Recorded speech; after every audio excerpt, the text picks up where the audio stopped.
Standing in the darkness of the basement, Christopher is cold and alone. The hallway before him is illuminated only by the soft red glow of an exit sign flickering overhead. He struggles to remember what is going on and what has happened as his memories flash through his mind's eye. His apartment, Clarissa standing in the parking lot scolding him, Mary smiling in the darkness and running her hands along his face. The flickering fluorescent lights in the hall draw him in further. Gus stands leaning against the wall, a smirk on his face and a cloud of cigar smoke encircling him as he laughs loudly. Gus turns and approaches quickly, pushing Christopher. Gus's eyes rage with an insanity beyond anything Christopher had ever known, and then he is gone. Mary stands at the end of the hall again, the red glow of the exit light shimmering across her naked body, and in an instant Christopher knows that she is dead. "What have I done?" he whispers to himself as he begins to sob. Mary turns towards the sound of his sobs and makes her way closer, the rhythmic pulsing of the Canary Button Company increasing as she does so. "Mary, I'm so sorry. I don't know what happened. I never wanted to hurt you." Christopher's sobs drown out his words, and he struggles to contain them. He looks down in shame, and as Mary steps forward, she places her hand under his chin and pulls him up to her kiss. "I thought you were a nice person, Chris," she says, her voice so soft that he could feel it like velvet on his skin. She kissed him again on the cheek, but this time as the kiss breaks, she forces his head to turn to the right. He opens his eyes, and in that moment of clarity, he realizes that they are no longer alone. Perhaps they never had been all along. In the darkness he can see people standing there silently, watching them. For a moment they are motionless, but as his eyes settle in and focus on their forms, they begin to mill about, bumping into each other in silence, with no direction to their movements. "Hello?" Christopher questions the darkness, and as his voice echoes, the silhouette of a large man stands up from a sitting position behind the bulk of the people. The darkness swirls and casts its shadows across everyone, and most of all the tall man, now standing in the back. Christopher's head pounds and his stomach aches. He tries to focus his eyes on the tall man but can't, no matter how hard he tries. The people milling around in the darkness all make nonsensical soft noises, as if they are nothing more than an image from a detuned TV set. The static around them flickers, and Christopher looks back to Mary, only to find Clarissa standing in her place.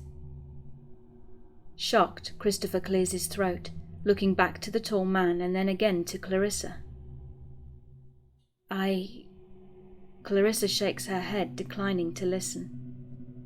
"It's my turn to talk, Chris. You owe me that." Her voice is cold and sharp, and the anger in her cuts like a knife. "Why did you do this to us? To that girl?" Her voice trails off for a moment at the mentioning of Mary. "You have to let us know why, Chris. To come back to us."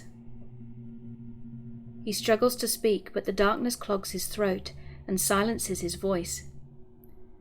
The world spins around him, and his body explodes into a rush of burning pain. Christopher screams out in anguish, his voice replaced by the mechanical pulse of the plant.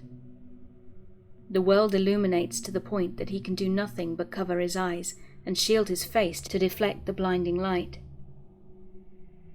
"Christopher?" Lucinda's voice rings out from the blinding light, and as she steps into view, she moves the light hanging above him to shine down to his side. She removes a few hoses from his IV to flush the port, all the while looking him over. "Christopher, can you hear me?" Christopher struggles to swallow. A thick film seems to have filled his mouth, and he coughs as he nods in reply. "Christopher, do you know where you are?" He nods again and attempts to reach his face with his hands, but the bindings stop him from doing so.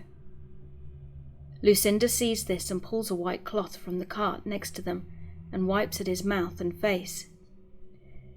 The sensation you're feeling is a normal side effect of the chrometrion. It causes the mucus glands in your body to thicken, and oftentimes it can clog your sinuses or even your mouth. She continues to clean his face for a moment and then pauses. So the cat still got your tongue then? The statement seems so out of place that Christopher cannot help but notice it. The poster beyond the light mocks him. Lucinda cocks her head slightly and then continues. I suppose it does. We will have to see how the next treatment does for you.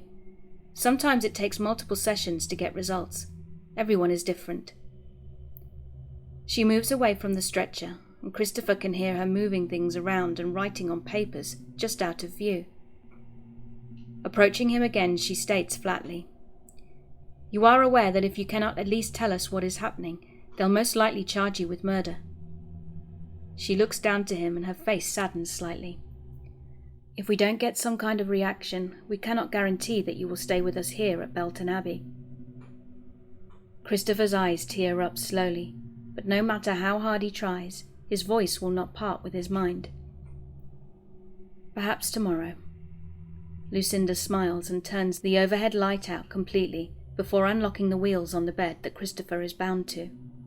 Dr. Stevens will come and see you in a few hours, so I'll take you back to your room now, she says as she begins to lead the bed back to a small corner from down the hall. The room is cool, and Christopher shivers as Lucinda loosens the straps holding his legs.